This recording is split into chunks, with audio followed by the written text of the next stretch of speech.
Solo una vez la seguridad amenazó hacerse pedazos. Aproximadamente 8 días después de la explicación, el padre de Ana pasó la mañana en la cama debido a una gripe. Las niñas no lo sabían. Ana entró en el dormitorio de sus padres y vio a su madre en la cama. Puso de nuevo cara de asombro y evitó acercarse a la cama, tímida y desconfiada. De repente soltó esta pregunta: ¿por qué estás en la cama? ¿Tienes una planta en la tripa? Naturalmente, su padre se echó a reír y la tranquilizó diciéndole que en papá no pueden crecer niños, que los hombres no tienen hijos, solo las mujeres. Ana recuperó la confianza de inmediato. Pero mientras la superficie estaba en calma, los problemas seguían trabajando en la oscuridad. Unos días después, Ana dijo durante la comida: «Anoche soñé con el arca de Noé». Su padre le preguntó en qué había consistido el sueño, y Ana contó cosas absurdas. En estos casos hay que esperar y prestar atención. Unos minutos después, Ana le dijo a su abuela: «Anoche soñé con el arca de Noé y había muchos animalitos dentro». Se produjo una pausa y Ana comenzó su relato por tercera vez. «Anoche soñé con el arca de Noé y había muchos animalitos dentro. Abajo había una tapa que abría y los animalitos caían fuera». El experto entiende esta fantasía. Las niñas tienen realmente un arca, pero la abertura es una tapa en el tejado, no abajo. De este modo se indica sutilmente que la historia del nacimiento a través de la boca o del pecho no es correcta. La niña intuye la verdad, los niños salen por abajo. Pasaron varias semanas sin acontecimientos importantes. En cierta ocasión, Ana tuvo este sueño: «He soñado con papá y mamá que pasaban mucho tiempo en el estudio, y los niños también estábamos». En la superficie hay un deseo muy habitual en los niños: poder quedarse levantados tanto tiempo como sus padres. Este deseo se realiza aquí, o más bien, es utilizado para enmascarar un deseo mucho más importante: estar presentes por la noche cuando sus padres están solos.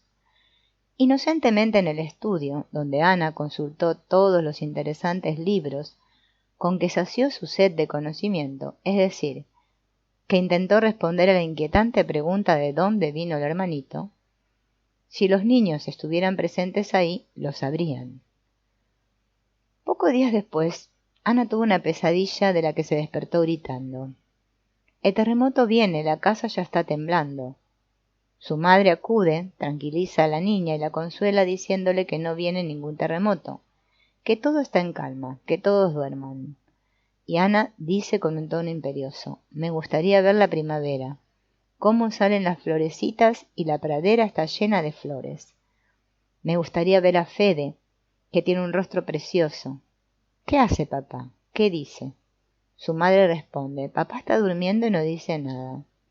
Y entonces la pequeña dice con una sonrisa burlona: «Mañana volverá a estar enfermo». Este texto hay que leerlo al revés. La última frase no está dicha en serio, pues Ana la pronunció con un tono burlón. La última vez que su padre estuvo enfermo, Ana sospechó que tenía una planta en la tripa. La burla significa: «¿Mañana papá tendrá un hijo?». Pero Ana no dice esto en serio. Papá no tendrá un hijo, pues solo mamá tiene hijos. Tal vez mañana mamá tenga uno, pero ¿de dónde? ¿Qué hace papá? Esto es una formulación clarísima del difícil problema. ¿Qué hace el padre si no tiene hijos? A la pequeña le gustaría tener una explicación para todos sus problemas. Le gustaría saber cómo vino su hermanito al mundo. Le gustaría ver las florecitas que en primavera salen de la tierra. Y estos deseos se esconden tras el miedo a los terremotos. Tras este episodio, Ana durmió tranquilamente hasta la mañana. Entonces su madre le preguntó: «¿Qué te ha pasado esta noche?». La pequeña ha olvidado todo y cree haber tenido simplemente un sueño.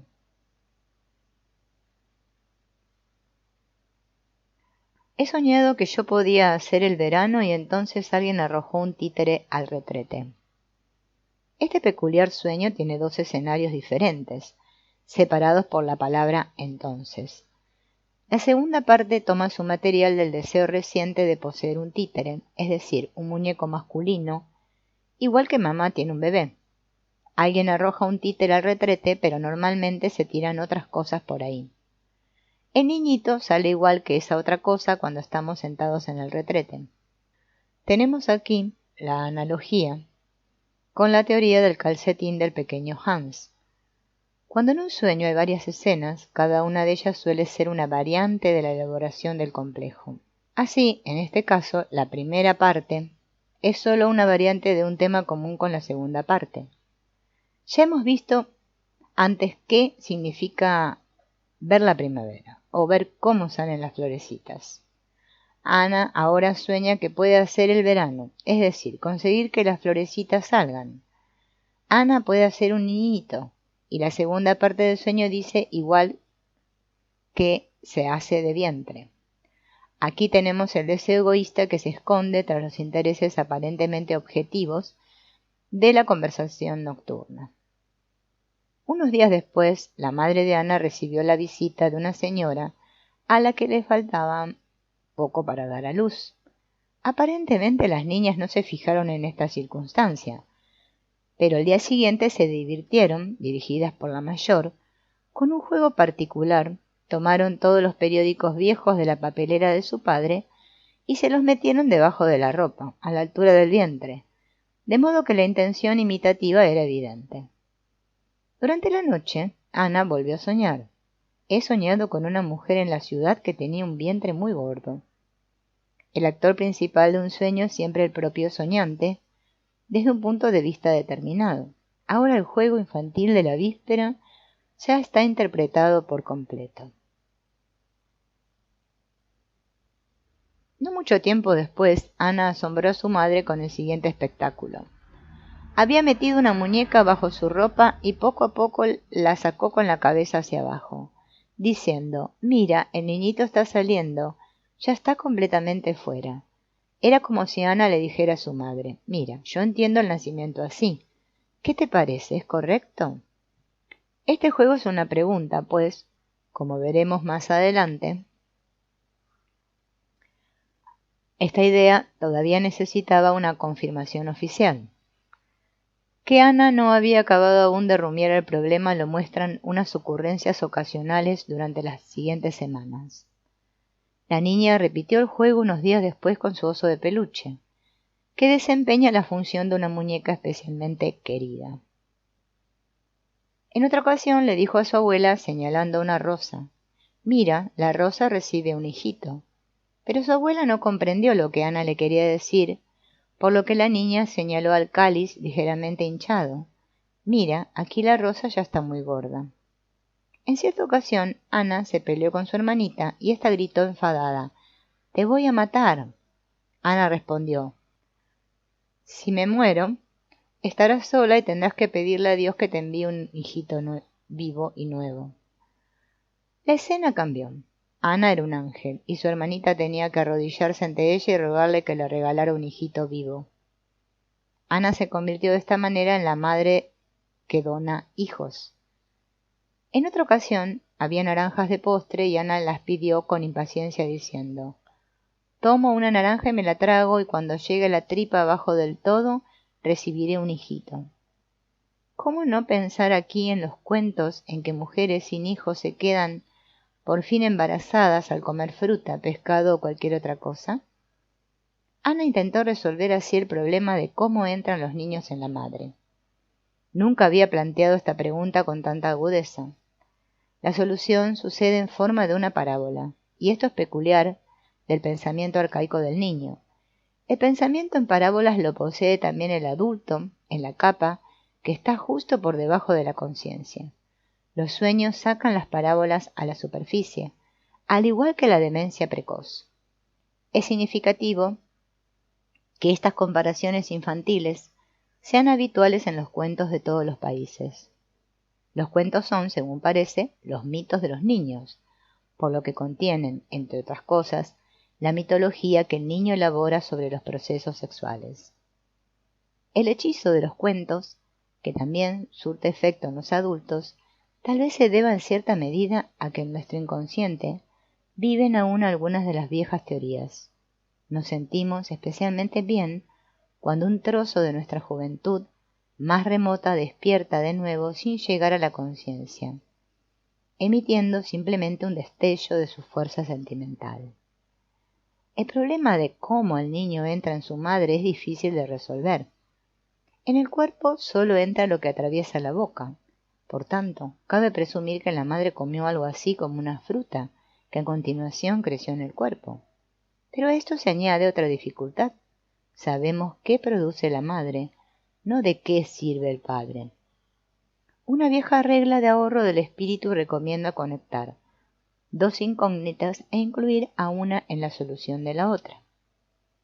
Así se consolida rápidamente en el niño la convicción de que el padre participa de algún modo de este asunto, en especial porque en el problema del surgimiento de los niños todavía está pendiente la cuestión de cómo entra el niño en su madre. ¿Qué hace el padre? Esta cuestión ocupaba ahora a Ana exclusivamente. Una mañana la pequeña entró en el dormitorio de sus padres, que se estaban arreglando, saltó a la cama de su padre, se tumbó boca abajo y se puso a pedalear con las piernas mientras exclamaba: «¿A que esto es lo que hace papá?». Sus padres se echaban a reír y no contestaron a la pregunta, pues en ese momento no comprendieron el significado de la escena. La analogía con el caballo del pequeño Hans, que hace barullo con las patas, es sorprendente. Con esta última acción, el problema parecía resuelto por completo. Al menos, los padres de Ana no hicieron nuevas observaciones. No es sorprendente que el problema se detuviera aquí, pues este lugar es realmente el más difícil. Además, sabemos por experiencia que pocos niños atraviesan esta frontera tan pronto.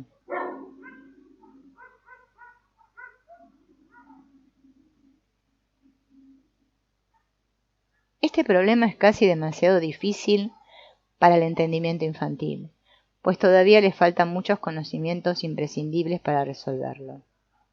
El niño no sabe nada del esperma y del coito. La única posibilidad es que la madre coma algo, pues solo así puede entrar algo en el cuerpo. ¿Y qué hace el padre? Las frecuentes comparaciones con la enfermera y con otras personas solteras tenían sentido. Ana llegó así a la conclusión de que la existencia del padre es importante. ¿Pero qué hace? El pequeño Hans y Ana piensan que tiene que tratarse de algo con las piernas. La detención duró aproximadamente 5 meses. Y durante este tiempo no hubo síntomas de fobia ni otros indicios de elaboración de complejos. Una vez transcurrido este plazo se produjeron presagios de acontecimientos. La familia de Ana vivía por entonces en el campo, junto a un río en el que los niños se bañaban con su madre. Como a Ana le daba miedo que el agua la cubriera por encima de las rodillas, su padre la metió una vez en el agua, lo cual provocó un gran griterío. Esa noche, al irse a dormir, Ana le preguntó a su madre: «¿Verdad que papá ha querido ahogarme?». Pocos días después hubo otro gran griterío. Ana importunó durante un buen rato largo al jardinero, que finalmente la metió de broma en un pequeño hoyo que acababa de cavar. Ana se puso a gritar lastimeramente y después afirmó que el jardinero había querido enterrarla. Por último, Ana se despertó en medio de la noche con gritos de pánico. Su madre se la llevó a otra habitación y la calmó. Ana había soñado que un tren pasaba por arriba y se caía. También conocemos la historia del carruaje del pequeño Hans. Estos acontecimientos mostraban suficientemente que volvía a haber miedo en el aire, es decir, que volvía a elevarse un obstáculo contra la transferencia a los padres, de modo que buena parte del amor se convertía en miedo. Esta vez la desconfianza de Ana no se dirigía contra su madre, sino contra su padre, que tenía que saber la respuesta, pero no la decía. Los pensamientos de Ana se ocupan de lo que su padre trama o hace. El misterio le parece a la niña algo muy peligroso. por lo que se teme lo peor de su padre. En los adultos, este miedo infantil al padre lo vemos claramente en pacientes con demencia precoz, ya que esta enfermedad mental quita la tapa de muchos procesos inconscientes, como si actuara de acuerdo con principios psicoanalíticos. De ahí la conjetura de Ana, aparentemente absurda, de que su padre la quiso ahogar. Ana ha crecido un poco más y su interés por su padre ha adoptado un tono particular que es difícil de describir. Al lenguaje le faltan las palabras con que describir el tipo muy peculiar de curiosidad cariñosa que brilla en los ojos de la niña. No puede ser una casualidad que en ese momento las niñas jugaran a una cosa peculiar. Convirtieron a sus dos muñecas más grandes en sus abuelas y jugaron con ellas al hospital, utilizando para ello un cenador del jardín. Allí llevaron a las abuelas, las internaron y las abandonaron durante una noche. En este caso, la abuela recuerda desesperadamente al hermano mayor del pasado. Parece muy probable que la abuela represente a la madre. Así pues, la pequeña está empezando a eliminar a su madre. Esta intención le resulta fácil porque su madre ha vuelto a darle ocasión para el desprecio. Esto sucedió de la siguiente manera. El jardinero preparó una superficie grande y la sembró con césped. Ana le ayudó en este trabajo divirtiéndose mucho, al parecer sin intuir el significado profundo del juego infantil. Unas 2 semanas después, Ana observaba a menudo con alegría cómo crecía la hierba, y en una ocasión buscó a su madre y le preguntó: «Dime, ¿cómo entraron los ojos en la cabeza?». Su madre le contestó que no lo sabía. Ana le preguntó si Dios y papá lo sabían y por qué Dios y papá lo sabían todo. Su madre le dijo que le preguntara a su padre cómo entran los ojos en la cabeza.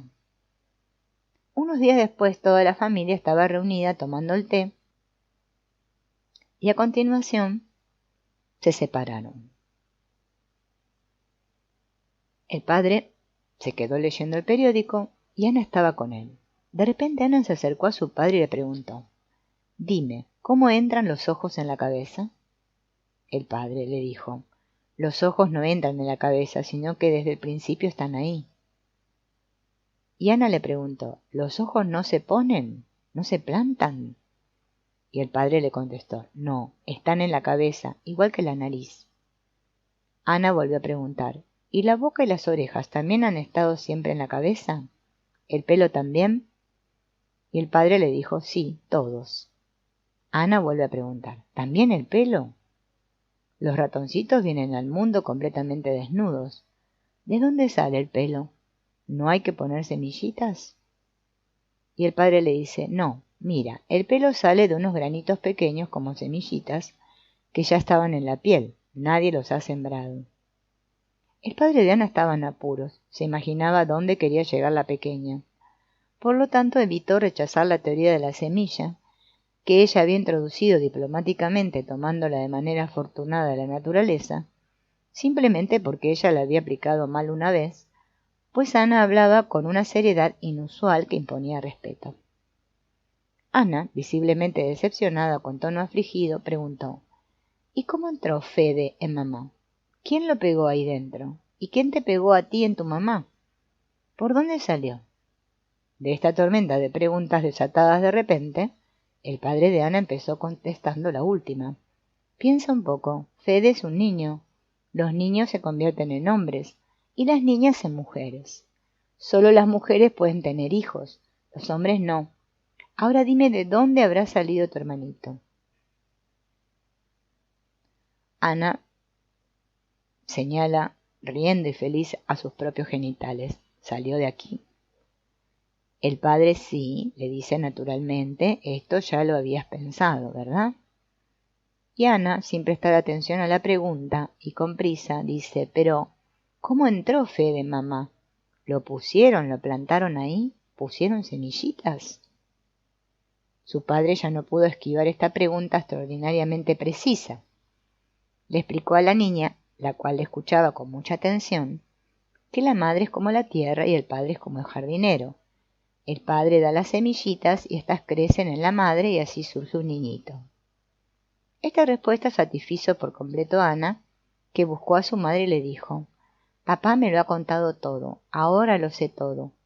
Pero la niña no le contó a nadie lo que sabía. El día siguiente, Ana sacó partido a su nuevo conocimiento. Buscó a su madre y le dijo: «Mamá, papá me ha contado que Fede era un angelito y que una cigüeña lo bajó del cielo». Su madre se quedó muy sorprendida y le dijo: «Papá no puede haberte dicho eso». La niña se marchó riendo. Esta había sido su venganza. Su madre no sabía cómo entran los ojos en la cabeza, ni siquiera sabía cómo entró Fede en ella. Por eso Ana le cuenta la vieja historia. Tal vez su madre todavía crea en ella. La niña estaba ahora tranquila, pues sabía más cosas y había resuelto un problema difícil. Más importante todavía era la circunstancia de que Ana había establecido una relación más íntima con su padre que no perjudicaba su independencia intelectual. Por supuesto, su padre estaba preocupado. Se preguntaba si había acertado al contar a una niña de 4 años y medio un secreto que otros padres guardan cuidadosamente. En especial, lo inquietaba qué haría Ana con ese conocimiento. ¿Sería indiscreta? ¿Lo explotaría? ¿Le resultaría muy fácil instruir a sus amiguitas o hacer de enfant terrible ante los adultos? Pero los temores se revelaron completamente infundados. Ana no dijo una palabra al respecto. Además, con las explicaciones de su padre, el problema se había calmado, y Ana ya no tenía preguntas, pero lo inconsciente no perdió de vista los enigmas de la creación humana. Unas semanas después, Ana contó este sueño.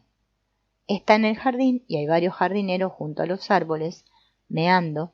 También está su padre. Aquí está el problema todavía por resolver. ¿Cómo lo hace el padre?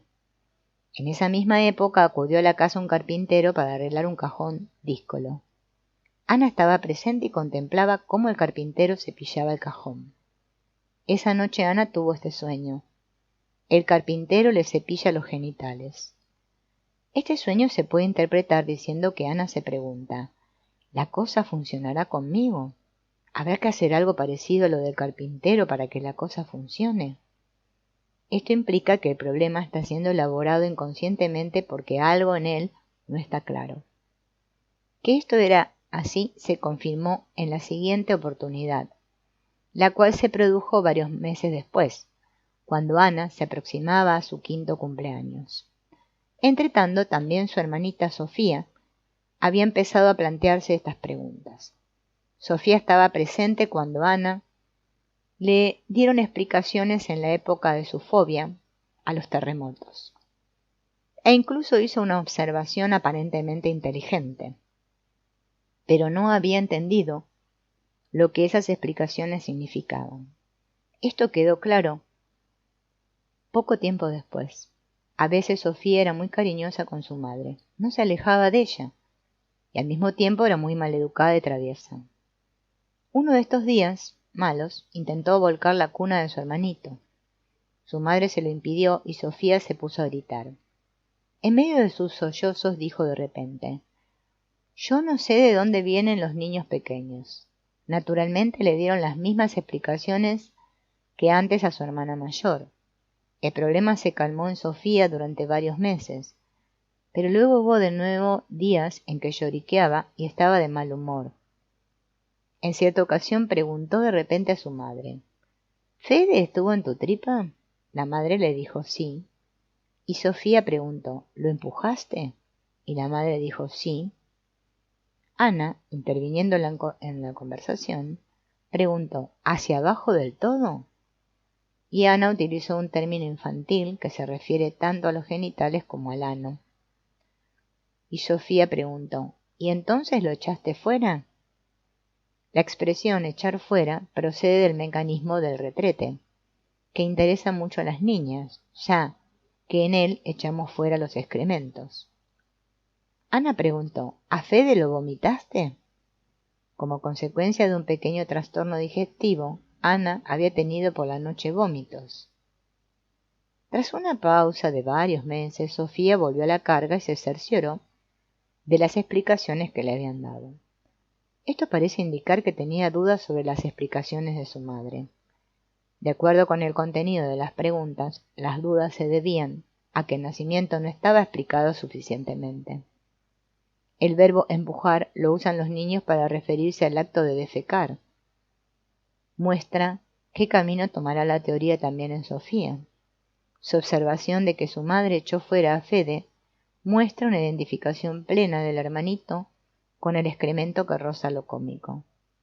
Ana hace a continuación la peculiar pregunta de si Fede fue vomitado. Sus vómitos de la víspera la habían impresionado mucho. Ana no había vuelto a vomitar desde sus primeros meses de vida. Esto era un camino por el que las cosas pueden abandonar el interior del cuerpo, en el que hasta ahora Ana no había pensado en serio. Por primera vez en aquel momento, cuando estaban hablando de la abertura del cuerpo, y ella pensó en la boca. Con esta observación, Ana se aparta decididamente de la teoría del excremento. ¿Por qué no se dirige directamente a los genitales? El último de los sueños que ella cuenta nos expone las razones probables. En los genitales hay algo que Ana no comprende. Hay que hacer algo para que la cosa funcione. ¿Y si no son los genitales? La semilla de los niños tal vez entre en el cuerpo por la boca, igual que los alimentos, y el niño sale por la boca como un vómito. Así pues, el mecanismo detallado del nacimiento todavía es enigmático. Su madre le había explicado a Ana que el niño sale por abajo. Un mes después, Ana contó de repente este sueño. He soñado que estaba en el dormitorio del tío y la tía. Estaban tumbados en la cama. Bajé la manta del tío, me senté en su tripa y cabalgué sobre ella. Este sueño se produjo de una manera aparentemente repentina. Los niños estaban pasando unas semanas de vacaciones y su padre, al que los negocios retenían en la ciudad, los había visitado ese día. Ana estaba muy cariñosa con él. Su padre le preguntó en broma: ¿Quieres venir esta noche conmigo a la ciudad? Ana preguntó: Sí. ¿Y podré dormir contigo? Al mismo tiempo se colgó delicadamente del brazo de su padre, exactamente de la misma manera que su madre hacía a veces. Pocos instantes después le contó el sueño. Unos días antes Ana había visitado a la tía que el sueño menciona. A Ana le hacía ilusión visitarla, pues en su casa podría ver a esos dos primitos por los que sentía un interés sincero. Por desgracia, sus primos no estaban en casa, lo cual decepcionó mucho a Ana. Algo en la situación actual tiene que ser afín al contenido del sueño para que éste sea recordado de repente. Está clara la afinidad entre el contenido manifiesto del sueño y la conversación de Ana con su padre. Su tío es un señor mayor que la niña solo ha visto unas pocas veces. En el sueño sustituye al padre de Ana. El propio sueño compensa la decepción de la víspera. Ana está en la cama de su padre. Esto es el tertium comparationis con el presente. De ahí que Ana recuerde el sueño de repente. En el sueño se repite un juego que Ana ha ejecutado muchas veces en la cama vacía de su padre: cabalgar y pedalear sobre el colchón. De este juego procede la pregunta: ¿a qué esto es lo que hace papá? La decepción actual es que su padre contestó así a su pregunta: dormirás sola en la habitación de al lado. Entonces Ana recuerda el sueño que ya la había consolado en otra ocasión ante una decepción erótica. Al mismo tiempo, el sueño proporciona una aclaración esencial de la teoría. La cosa sucede en la cama y mediante el movimiento rítmico antes descrito. Todavía no es evidente si la observación de que Ana se sienta sobre el vientre de su tío tiene algo que ver con el vómito. Hasta aquí llegan las observaciones. Ana tiene ya algo más de 5 años y conoce, como hemos visto, muchos de los hechos sexuales más esenciales. No se han detectado repercusiones graves de este conocimiento sobre su moral y su carácter. Ya hemos hablado del efecto terapéutico beneficioso. De lo que sabemos se desprende también que la hermana menor de Ana necesitará unas explicaciones adecuadas a ella cuando plantee el problema. Si el problema todavía no está maduro, no sirve de nada hablarle de él. No soy partidario de la educación sexual de los niños en el colegio ni de las explicaciones mecánicas generales. Por tanto, no estoy en condiciones de dar un consejo positivo y universal. Solo puedo extraer una conclusión de todo el material que he presentado. Hay que ver cómo son los niños realmente, no cómo nos gustaría que fueran. Y al educarlos hay que seguir las líneas de desarrollo de la naturaleza, no prescripciones muertas.